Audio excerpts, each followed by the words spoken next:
بسم اللہ الرحمن الرحیم۔ السلام علیکم۔ میرا تعلق گاؤں کے ایک عام گھرانے سے تھا۔ میں نے گاؤں کے ہی ایک سرکاری اسکول سے ایف اے تک تعلیم حاصل کی تھی۔ ابھی ایف اے کا رزلٹ آیا ہی تھا کہ میرے لیے ایک بہت اچھے گھر سے رشتہ آ گیا۔ امیر گھرانے کے لوگ تھے اور نہایت ہی شریف۔ میں بھی پڑھنا چاہتی تھی لیکن میرے بابا نے شادی پر زور دیا۔ میری ماں نہیں تھی اور میرے بابا نے ہی میری پرورش کی تھی۔ میں نے اپنی ماں کو ہوش میں کبھی نہیں دیکھا تھا، لیکن سب کا کہنا تھا کہ حسن و جمال میں بالکل میں اپنی ماں پر گئی ہوں۔ میرے حسن کے کئی لوگ دیوانے تھے۔ میرے خاندان کے لڑکے مجھ پر مرتے تھے، لیکن ان کی ماؤں کو شاید میرا یہ لازوال حسن کچھ خاص پسند نہیں تھا۔ ایک دن میرے چھوٹے چچا کے بڑے بیٹے نے مجھ سے اپنی دلی وابستگی کا اظہار کیا تو میری چچی نے فوراً ہی اس رشتے سے ہاتھ کھڑے کر لیے، کیونکہ ان کا کہنا تھا کہ میں کوئی جادوگر نہیں ہوں جو شادی سے پہلے ہی ان کا بیٹا میرے پلو سے بندھنے کے لیے تیار ہے۔ اگر شادی ہوگی تو وہ تو زین مرید بن کے رہ جائے گا۔ میرے خاندان والوں کی عورتوں کو میرا سوگوار حسن ایک آنکھ نہیں بھاتا تھا، جبکہ وہی دوسری طرف میرا تقریباً تمام کزن میرے ساتھ زندگی گزارنے کے تمنائی تھے۔ لیکن سب کی بدقسمتی تھی یا شاید میری خوش قسمتی تھی کہ میں ان سب مطلبی لوگوں کے چنگل سے بچ نکلے۔ میں اپنے بابا کی لاڈلی بیٹی تھی اور انہوں نے مجھے بڑے پیار سے پالا پوسا تھا۔ میں جانتی تھی کہ میرے خاندان کی عورتیں مجھے کبھی بھی اپنے گھر کی بہو نہیں بنائیں گے، کیونکہ ان سب کو ڈر تھا کہ کہیں شادی کے بعد میں ان سے ان کا بیٹا نہ چھین لوں۔ اسی لیے میں نے اپنے بابا کی بات پر غور کیا اور پھر مجھے احساس ہو گیا تھا کہ میرے بابا کبھی بھی میرے لیے کوئی غلط فیصلہ نہیں لیں گے۔ میرے بابا میرا غرور تھے اور میں ان کی بات سے انکار نہیں کر پائی اور رشتے کے لیے تیار ہو گئی۔ اگلے دن ہی ہمارے گھر ایک لڑکا اور ایک لڑکی آئے تھے اور ان کے ساتھ رشتے والی خالہ تھے۔ لڑکا دیکھنے میں تو بہت پیارا تھا اور لڑکی بھی، اور وہ دونوں بھی مجھے دیکھ چکے تھے۔ لڑکے کی آنکھوں میں اپنے لیے پسندیدگی میں دیکھ چکی تھی اور مجھے یقین تھا کہ میں شادی سے بہت خوش ہوں گی۔ اسی دن شادی کی تاریخ طے ہوئی اور ایک ہفتے کے اندر اندر ہی میری شادی ہوگی۔ جس گھر میں میں بیاہ کر گئی تھی وہ گھر کافی آسائش دہ اور آرام دہ گھر تھا، بہت خوبصورت اور بہت بڑا۔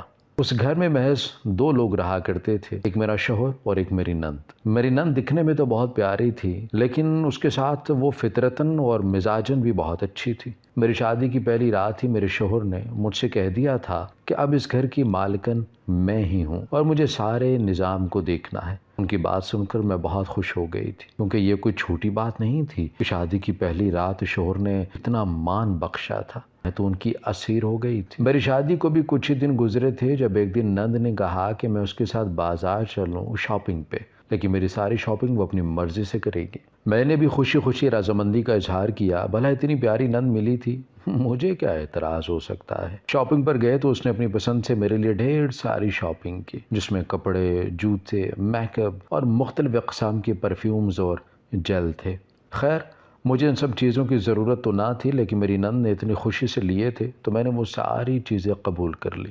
اس کے بعد کھانا بھی اس کی ضد پر باہر ہی جا کر کھایا اور گھر آتے آتے ہمیں شام ہو چکی تھی۔ جب ہم گھر آئے تو میرا شوہر پہلے سے ہی گھر میں موجود تھا، جبکہ اسے گھر دیکھ کر میں حیران ہو گئی تھی، کیونکہ وہ اکثر رات کو 12 بجے تک گھر آتا تھا۔ وہ کیا کام کرتا تھا یہ تو میں نہیں جانتی تھی، لیکن اس نے کہا تھا کہ وہ جو بھی کرتا ہے اس سے میرا کوئی سروکار نہیں، بس میں یہ جان لوں اور اس پہ یقین رکھوں کہ وہ حق حلال کی روٹی کماتا ہے اور ہمیں بھی حلال ہی کھلاتا ہے، لہٰذا آج کے بعد میں اس سے اس کے پیشے کے بارے میں نہ پوچھوں۔ اس کی بات پر سر تسلیم خم کرتے ہوئے میں نے یقین کر لیا تھا، اور پھر ہماری شادی کو تقریباً 1 مہینہ ہو چکا تھا، اور اس دن کے بعد سے میں نے کبھی بھی نہیں پوچھا تھا کہ وہ کیا کام کرتا ہے، لیکن جو بھی کرتا تھا وہ صبح 10 بجے گھر سے جاتا تھا اور رات کے 12 بجے تک آتا تھا۔ دیر سویر ہوتی رہتی تھی، لیکن آج تو ابھی شام کے 5 بجے تھے اور اس کا اتنی جلدی آنا مجھے سمجھ نہیں آتا تھا۔ نند کو میں نے پہلے سے ہی اس کے کمرے میں بھیج دیا تھا، کیونکہ آج کا دن واقعاً تھکا دینے والا تھا، جبکہ شوہر کے تیور بتا رہے تھے کہ وہ مجھ پر شدید غصہ ہے۔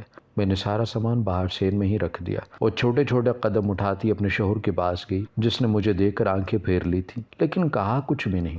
آپ آج جلدی آ گئے، سب ٹھیک ہے نا؟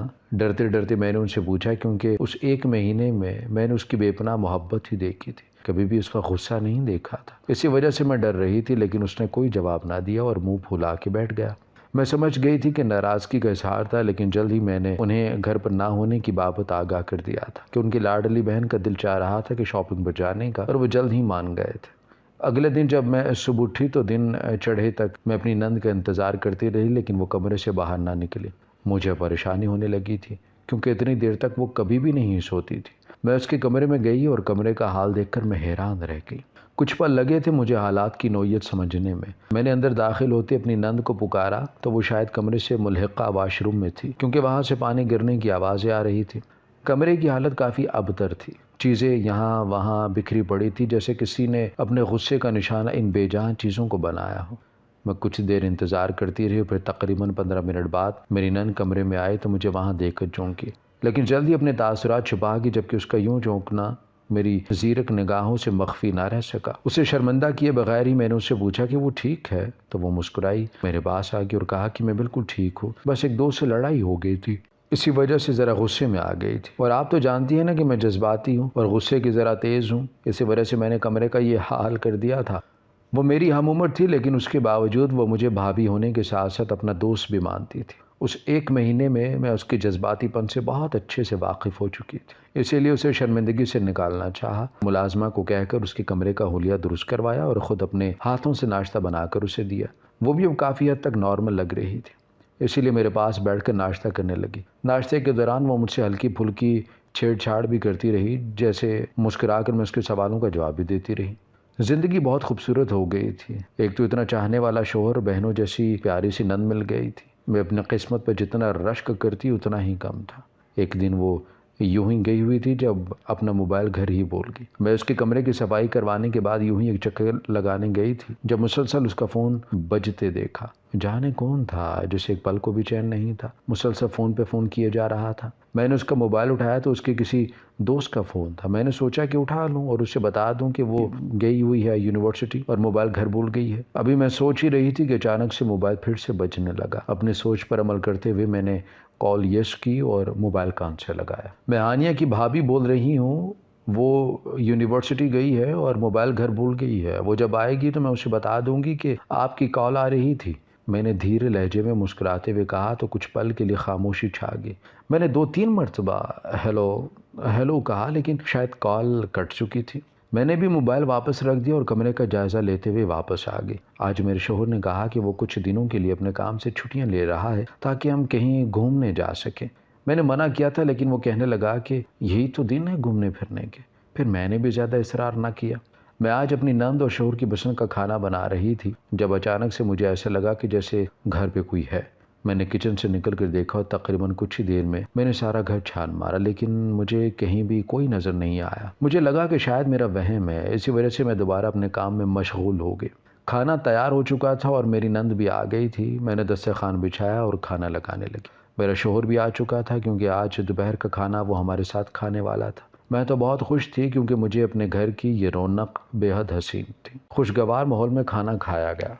پھر میرے شوہر نے بتایا کہ اس کا کام آج کل بڑھ گیا، اسی لیے وہ اگلے ہفتے چھٹیاں لے سکے گا۔ میں نے کہا کہ کوئی بات نہیں، پہلے کام پھر گھومنے کو تو ہم کبھی بھی جا سکتے ہیں۔ اگلے کچھ دن یوں ہی گزر گئے جب ایک دن اچانک میری نند میرے پاس آئی اور اس نے مجھے ایک جل دیا۔ اسے دیکھ کر میں حیران ہو گئی کیونکہ وہ کوئی عام جل نہیں تھا، کافی مہنگا لگ رہا تھا۔ میں نے اپنی نند سے پوچھا کہ یہ کہاں سے آیا ہے اور مجھے کیوں دے رہی ہو؟ تو کہنے لگی کہ اب سے آپ اسی جل سے نہایا کریں گے، اس سے آپ کی خوبصورتی میں مزید اضافہ ہوگا اور بھائی آپ پر فدا ہو جائیں گے۔ اس کی بات سن کر میں شرما گئی اور جل واقعاً بہت مہنگا لگ رہا تھا اور دیا بھی میری لاڈلی نند نے تھا، تو مجھے یقین تھا کہ وہ اچھا ہی ہوگا۔ میں نے اس سے وہ جل لے لیا اور پھر اسے اپنے پاس رکھ لیا، جبکہ میری نند بہت خوش ہو گئی تھی اور اس نے مجھے گلے سے لگا لی اور کہا کہ میں دنیا کی سب سے اچھی بھابھی ہوں۔ اس کے محبت بھرے اظہار پر میں بھی خوش ہو گئی تھی۔ اب روزانہ ہی میری نند مجھ سے پوچھا کرتی تھی کہ میں نے وہ جل استعمال کیا تو میں ٹال دیتی کیونکہ مجھے یاد ہی نہیں رہتا تھا۔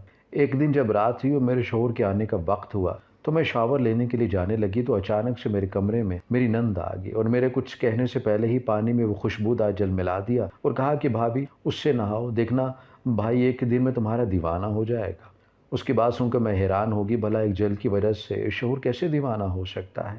لیکن اس کی بات نہ مان کر میں اسے دکھی نہیں کرنا چاہتی تھی۔ وہ میرے لیے ہی تو سب کچھ کر رہی تھی، تبھی تاکہ میں اس کے بھائی کی زندگی میں اہم ہو جاؤں، حالانکہ میرا شوہر پہلے ہی میرا دیوانہ تھا۔ میں نے اس کی بات پر سر ہلا دی اور وہ خوشی خوشی میرے کمرے سے نکل گئی۔ میں نہا کر کچھ ہی دیر میں واپس آئی اور تب تک میرا شوہر بھی گھر آ گیا تھا۔ اسے کھانا دینے کے بعد میں اپنی نند کے پاس جانے لگی جب میرے شوہر نے مجھے روک لیا اور کہا کہ وہ اتنی بڑی ہے کہ اپنے کام خود کر سکتی ہے، تمہیں اس کے بجائے مجھے توجہ دینی چاہیے۔ میں نے ان کی بات مان لی تھی اور اپنے کمرے میں واپس آ گئی۔ اگلے دن صبح اٹھی تو میری نند مجھ سے ناراض تھی۔ میں حیران ہو گئی کہ بھلا وہ مجھ سے ناراض کیوں ہو گئی ہے۔ جب میں نے اسے پوچھا تو کہنے لگیں کہ رات آپ مجھے دودھ دینے نہیں آئی، تو مجھے اپنے شوہر کی بات یاد آ گئی۔ رات میں اسے دودھ دینے جانے والی تھی جب میرے شوہر نے مجھے روک لیا۔ میں شرمندہ ہو گئی تو میری شرمندگی دیکھتے اس نے فوراً ناراضگی ختم کر دی اور پھر مجھ سے رات کے بارے میں پوچھنے لگی۔ تو میں نے اسے ڈانٹ دیا اور وہ بھی کھلکھلاتی اپنی یونیورسٹی چلی گئی تھی۔ وہ شرارت کر رہی تھی میرے ساتھ، میں بہت اچھے طریقے سے سمجھ رہی تھی۔ آج رات پھر جب میں نہانے کے لیے گئی تو وہ پھر سے میرے کمرے میں آ گئی اور جل پانی میں ملا کر مجھے دیکھتی شرارت سے آنکھیں دباتی وہاں سے بھاگ گئی، جبکہ اس کی انہی شرارتوں کی وجہ سے تو گھر میں رونق لگی رہتی تھی۔ اب تقریباً یہ روز کا معمول بن گیا تھا کہ میری نند روزانہ رات کو میرے نہانے سے پہلے میرے کمرے میں آ جاتی اور خود ہی جل پانی میں ڈال کر بھاگ جاتی۔ ایک رات وہ جل پانی میں ڈال کر بھاگ گئی، لیکن اس سے پہلے کہ میں نہانے جاتی میرا شوہر آ گیا اور اس نے کہا کہ میں تھکا ہوا ہوں، پہلے میں نہا لوں پھر تم چلی جانا۔ میں نے بھی اس کی تھکن کا سوچتے ہوئے بعد میں نہانے کا فیصلہ کیا اور واپس بیڈ پر بیٹھ کر اس کے آنے کا انتظار کرنے لگی۔ ابھی کچھ ہی دیر گزری تھی کہ میرا شوہر غصے سے واپس کمرے میں آیا اور آتے ہی میرے منہ پر تھپڑ مار دیا۔ اس کی اس حرکت پر میں حیران رہ گئی، کیونکہ ہماری شادی کو تقریباً 4 مہینے گزرنے والے تھے اور ان 4 مہینوں میں اس نے کبھی مجھ سے بدتمیزی سے بات تک نہیں کی تھی، اور آج اچانک سے اس نے مجھ پر تھپڑ مارا۔ میں حیرت و بے یقینی سے اپنے شوہر کو دیکھ رہی تھی، جس کی آنکھیں لال انگارہ ہو رہی تھی۔ اس نے میرے بال مٹھی میں جکڑے اور غصے سے چلانے لگا، گھٹیا عورت، میں تم سے اتنی محبت کرتا ہوں لیکن تم ان سب کے باوجود نہانے کے بہانے یہ گھٹیا کام کرتی ہو۔ بتا کس گروہ سے تعلق ہے تیرا، کہاں سے آئی ہے اور کب سے یہ کام کر رہی ہے؟ وہ پے در پہ مجھ سے سوال پوچھ رہا تھا، جبکہ مجھے تو کچھ بھی سمجھ نہیں آ رہا تھا۔ میری آنکھوں سے آنسو نکلنے لگے تھے، جبکہ میرا شوہر تو آج الگ ہی جلاد لگ رہا تھا۔ میں کچھ کہتی کہ اس نے میرے کچھ بھی سننے سے پہلے ہی مجھے ایک اور تھپڑ دے مارا اور مجھ سے کہا کہ اب وہ 1 منٹ بھی میرا غلیظ وجود اپنے گھر برداشت نہیں کر سکتا۔ میں اس کی بات سن کر اپنی جگہ ساکت رہ گئی، کیونکہ میں نے تو کبھی خواب میں بھی نہیں سوچا تھا کہ میرا شوہر کبھی میرے ساتھ ایسا بھی کچھ کر سکتا ہے۔ اس سے پہلے کہ وہ مجھے میرے گھر چھوڑ آتا، میں نے ہمت کر کے اس سے پوچھ ہی لیا کہ وہ ایسا کیوں کر رہا ہے، آخر میری غلطی ہے کیا؟ ایسا بھی کیا کر دیا ہے میں نے جس کی وجہ سے وہ مجھ سے اتنا ناراض ہو رہا ہے کہ مجھے گھر سے باہر نکالنے کے در پہ ہے؟ میں نے اسے کہا کہ مجھے وجہ تو بتائے، لیکن اس سے پہلے کہ وہ کچھ کہتا اس کے چلانے کی آواز سن کر میری نند بھاگی آئی اور اس نے مجھے اپنے بھائی کی قید سے آزاد کروا دیا، اور پھر وہ اپنے بھائی پر برہم ہونے لگی۔ بھائی یہ کیا کر رہے ہیں آپ؟ بھلا کوئی اپنی بیوی کے ساتھ ایسا سلوک کرتا ہے جیسا آپ کر رہے ہیں؟ وہ غصے سے بولی تو مجھے اس پر ٹوٹ کر پیار آیا، کیونکہ شکر تھا کہ وہ میرا ساتھ دے رہی تھی، جبکہ میرے شوہر نے غلط نگاہ بھی مجھ پر ڈالنا ضروری نہ سمجھا اور گھر سے ہی نکل گیا۔ اس کے جانے کے بعد میں پھوٹ پھوٹ کر رو پڑی، جبکہ میری نند بھی رونے لگ گئی تھی اور اس نے مجھے تسلی دی کہ سب ٹھیک ہو جائے گا، بھائی کو ضرور کوئی غلط فہمی ہوئی ہوگی، تبھی وہ ایسا غصہ کر کے گئے۔ میں نے نند کی بات مان لی اور اپنے شوہر کا انتظار کرنے لگی، لیکن میرا انتظار ہی رہا، کیونکہ میرا شوہر اس رات گھر واپس آیا ہی نہیں تھا۔ اگلے 2 دن تک میں اس کا انتظار کرتی رہی تھی، لیکن میرا شوہر واپس آنے کا نام ہی نہیں لے رہا تھا۔ جب ان کے 2 دنوں میں مجھے اپنی نند کا رویہ بہت عجیب لگ رہا تھا۔ وہ دن بھر موبائل پر باتیں کرتی رہتی تھی اور آج کل اس نے پڑھائی بھی چھوڑ رکھی تھی۔ جانے وہ کیا کرتی پھر رہی تھی، اپنی ٹینشن میں اسے تو بالکل ہی بھول گئی تھی۔ ایک دن میں رات کے وقت اس کے کمرے میں آئی، کیونکہ مجھے نیند نہیں آ رہی تھی۔ میرے شوہر نے میری نند کو فون کر کے بتا دیا تھا کہ وہ 1 ہفتے کے لیے کسی ضروری کام سے شہر سے باہر جا رہا ہے اور 1 ہفتے بعد واپس لوٹ آئے گا۔ اسی وجہ سے میں نے اس کا انتظار کرنا چھوڑ دیا تھا، اور اس کے تھپڑ مارنے کے بعد میرے دل میں بھی اس کے لیے خلش سی آ گئی تھی۔ اگر اسے کوئی بات بری لگ گئی تھی تو اسے مجھ سے بات کرنی چاہیے تھی۔ یوں جانوروں کی طرح مار پیٹ کر کے بھلا کون سا مسئلہ حل ہو سکتا تھا؟ پہلے تو میں نے رو کے وقت گزارا تھا، لیکن جب 2-3 بعد حواس بحال ہوئے تو مجھے اپنے شوہر پر غصہ آ رہا تھا۔ اسی وجہ سے میں نے اس کا انتظار کرنا چھوڑ دیا تھا۔ میں اپنی نند کے کمرے میں گئی تو وہ وہاں نہیں تھی۔ مجھے یہ دیکھ کر حیرت ہوئی تھی کہ بھلا آدھی رات کو کہاں جا سکتی ہے۔ اس سے پہلے کہ میں اسے گھر سے ڈھونڈتی، مجھے ایسا لگا کہ جیسے کوئی ہے جو میرا پیچھا کر رہا ہے۔ میں نے ڈرتے ڈرتے رخ موڑا تو اچانک وہاں کسی کو دیکھ کر میرے منہ سے بے تحاشا چیخ نکل گئی، جبکہ وہ جو کوئی بھی تھا اندھیرے کا فائدہ اٹھاتا فوراً وہاں سے بھاگ گیا تھا۔ میری چیخیں سن کر میری نند جو کہ چھت پر تھی بھاگی آئی اور مجھے دیکھ کر وہ خود بھی خوفزدہ ہو گئی تھی، کیونکہ میں بہت زیادہ ڈر گئی تھی۔ اس گھر میں محض ہم 2 لڑکیاں تھیں اور ایسے میں آدھی رات کو کسی کا یوں گھر میں آنا مجھے بے حد خوفزدہ کر گیا تھا۔ میری نند نے مجھے پانی پلایا اور پھر نیند کی گولی دے کر مجھے سلا دیا۔ اگلے دن جب میں اٹھی تو کچھ دیر لگی تھی مجھے ہوش کی دنیا میں واپس لوٹتے ہوئے۔ جیسے ہی حواس بحال ہوئے تو اپنی جگہ سے اٹھی۔ میں رات اپنی نند کے کمرے میں ہی سو گئی تھی۔ اٹھی تو دیکھا کہ گھر پر کوئی نہیں تھا۔ مجھے ایک مرتبہ پھر سے خوف آنے لگا تھا، کیونکہ میں گھر میں اکیلی تھی۔ صفائی والی ملازمہ بھی کچھ دن کی چھٹی لے کر گئی ہوئی تھی۔ میں نے نند کو تلاشنا چاہا جب مجھے شیشے کے پاس ایک کاغذ ملا۔ میں نے اس کاغذ کو اٹھایا تو اس پر نند کا پیغام لکھا تھا کہ آج اس کی ایک ضروری کلاس ہے، اسی وجہ سے وہ یونیورسٹی جا رہی ہے، دوپہر تک واپس آ جائے گی۔ اس تحریر کو پڑھ کر میں ڈر گئی تھی، کیونکہ میں گھر میں اکیلی تھی اور رات والا واقعہ کسی تو میرے دماغ سے نکلنے سے انکاری تھا۔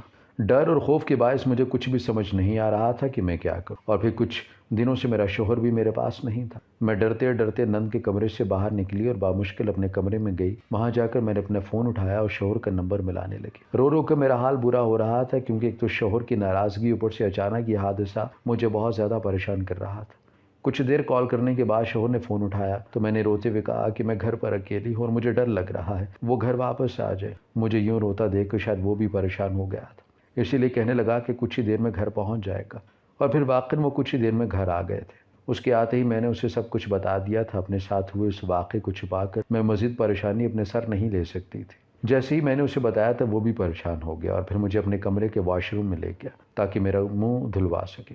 لیکن وہاں جاتے ہی اسے وہ جل دیکھ کر ایک مرتبہ پھر نئے سرے سے غصہ آنے لگا تھا، جبکہ اس نے سختی سے میرا ہاتھ پکڑا اور مجھ سے پوچھا کہ یہ جل اب تک یہاں کیا کر رہا ہے۔ وہ جل دیکھ کر میں نے اپنی ہی عقل پر ماتم کیا، کیونکہ یہی جل تو فساد کی جڑ تھا۔ جانے ایسا کیا تھا اس میں جو میرا شوہر اتنا واویلا مچا رہا تھا۔ اس سے پہلے کہ وہ مزید غصہ ہوتا میں نے پوچھ ہی لیا تھا کہ ایسا کیا ہے اس جل میں کہ آپ اتنا غصہ کر رہے ہیں، جبکہ میرے شوہر نے وہ جل میرے سامنے کیا اور اس پر لکھی تحریر جو کہ انگریزی میں تھی وہ پڑھ کر میرے پیروں تلے سے زمین کھسک چکی تھی۔ حیرت و بے یقینی سے میں نے اس جل کو دیکھا اور پھر اپنے شوہر کو، پھر جانے کیسے خود بخود ہی میرا سر نفی میں ہلنے لگا تھا، جبکہ میرا شوہر اب مجھ سے پوچھ رہا تھا کہ میرے پاس یہ جل آیا کہاں سے اور میرا کس کس سے تعلق رہ چکا ہے۔ اس کے الفاظ مجھے زندہ درگور کرنے کے لیے کافی تھے۔ میں نے روتے ہوئے اسے بتایا کہ یہ جل اس کی بہن نے مجھے لا کر دیا تھا۔ ابھی میرا جملہ مکمل بھی نہیں ہوا تھا کہ اس کا ہاتھ اٹھا تھا اور میرے منہ پر زوردار تھپڑ مار چکا تھا۔ میں نے روتے ہوئے بارہا اسے بتایا کہ یہ جل میری نند نے مجھے لا کر دیا تھا۔ اسے میری بات پہ یقین نہیں تھا، جب اچانک اس کے چیخنے چلانے کی وجہ سے میری نند بھی ہمارے کمرے میں آ گئی تھی، جبکہ بھائی کے ہاتھ میں وہ جل دیکھ کر اس کا رنگ اڑ چکا تھا، جسے میں نے ہی نہیں بلکہ اس کے بھائی نے بھی نوٹ کر لیا تھا۔ پھر اس نے مجھے چھوڑ کر اپنی بہن سے پوچھا کہ یہ جل اس نے مجھے دیا تھا، تو اس نے سر ہاں میں ہلا دیا۔ تو یہ دیکھ کر میرا شوہر بے یقینی سے اسے دیکھنے لگا۔ تم نے یہ جل اپنی بھابھی کو کیوں دیا تھا اور تمہیں یہ کہاں سے ملا؟ اس نے غصے سے اپنی بہن سے پوچھا تو وہ روتے ہوئے سب سچ بتانے لگی، جسے سن کر نہ صرف میرے شوہر بلکہ میرے سر پر بھی جیسے آسمان ٹوٹ پڑا تھا۔ جسے میں اپنی خیر خواہ سمجھتی رہی تھی، جسے چھوٹی بہن ہونے کے ناطے اتنا پیار کیا، وہی میرا گھر اجاڑنے پر تلی ہوئی تھی۔ میرے شوہر کو یقین ہی نہیں آ رہا تھا کہ اس کی چھوٹی بہن ایسا بھی کچھ کر سکتی ہے۔ میں بھابھی سے بہت محبت کرتی تھی اور ان کی خوبصورتی کی وجہ سے ان کی قائل ہو گئی تھی، لیکن اس دن جب بھابھی نے میرے موبائل پر آتی کال اٹھائی تھی تو اس دن دوسری طرف میری دوست نہیں بلکہ وہ لڑکا تھا جس سے میں محبت کرتی ہوں۔ لیکن بھابھی کی آواز سننے کے بعد وہ اس کی طرف مائل ہونے لگا تھا۔ اس نے مجھے بتایا بغیر ہی ہمارے گھر آنے کی کوشش کی تھی۔ اس رات بھابھی کو وہم نہیں ہوا تھا بلکہ وہ سچ میں گھر آیا تھا، اور اس سے پہلے دوپہر کو جب بھابھی کھانا بنا رہی تھی تب بھی وہی آیا تھا۔ اس نے بھابھی کو دیکھ لیا تھا اور وہ ان کے حسن کا دیوانہ ہو گیا تھا۔ مجھے جب یہ پتہ چلا تو مجھے بھابھی سے نفرت ہونے لگی، اسی وجہ سے میں نے یہ سب کیا۔ وہ جل مجھے میری دوست نے دیا تھا۔ اس نے کہا کہ مرد اس خوشبو کو فوراً پہچان لیتے ہیں کیونکہ یہ طوائفوں کے استعمال کیے جانے والی خاص خوشبو ہے جو عام عورتیں استعمال نہیں کرتی، اور اگر تمہاری بھابھی سے استعمال کرے گی تو تمہارا بھائی اس پر شک کرے گا اور اسے طلاق دے کر واپس اس کے گھر بھیج دے گا۔ مجھے لگا کہ بدلہ لینے کا یہی طریقہ سب سے اچھا ہے، اسی لیے میں نے یہ سب کیا۔ لیکن ہر روز وہ جل استعمال کرنے کے باوجود جب آپ نے بھابھی کو کچھ نہیں کہا تو مجھے لگا کہ شاید آپ واقعی ان کے دیوانے ہو گئے ہیں، کہ آپ کو اس بات سے بھی کوئی فرق نہیں پڑ رہا۔ وہ روتے ہوئے بتا رہی تھی، جبکہ مجھے اب سمجھ آیا تھا کہ اتنے دن تک میں کیسے بچ گئی تھی، کیونکہ میری نند بے شک وہ جل پانی میں ڈالتی تھی لیکن شرم کے مارے میں کبھی بھی اس پانی سے نہائی نہیں تھی، اور اس دن بھی اتفاقاً ہی میرا شوہر گھر آ گیا تھا۔ ہمیں بہت دکھ ہوا تھا کہ نند کی باتیں سن کر، لیکن اس میں شاید غلطی اس کی بھی نہیں تھی۔ ہم نے اسے معاف کر دیا تھا اور اس لڑکے کو بھی گرفتار کروا دیا تھا جو ایک وقت میں دو لڑکیوں کی زندگیاں برباد کرنا چاہتا تھا۔ میری نند شرمندہ تھی اور اس نے ہم دونوں سے معافی مانگ لی تھی۔ ہم نے بھی ظرف دکھایا اور اسے معاف کر دیا، اور آج ہم تینوں ہی خوشی خوشی اس گھر میں زندگی گزار رہے ہیں۔ ہماری ویڈیو اگر آپ کو پسند آئی ہے تو ضرور لائک کیجیے، اپنی رائے دینا چاہیں تو کمنٹس کیجیے، اچھی لگے تو شیئر کیجیے۔ اس کے ساتھ ساتھ اگر آپ نے ہمارا چینل سبسکرائب نہیں کیا تو ضرور کیجیے، اور بیل آئیکن پر لازمی کلک کیجیے تاکہ ہماری ہر آنے والی ویڈیو آپ تک بر وقت پہنچ سکے۔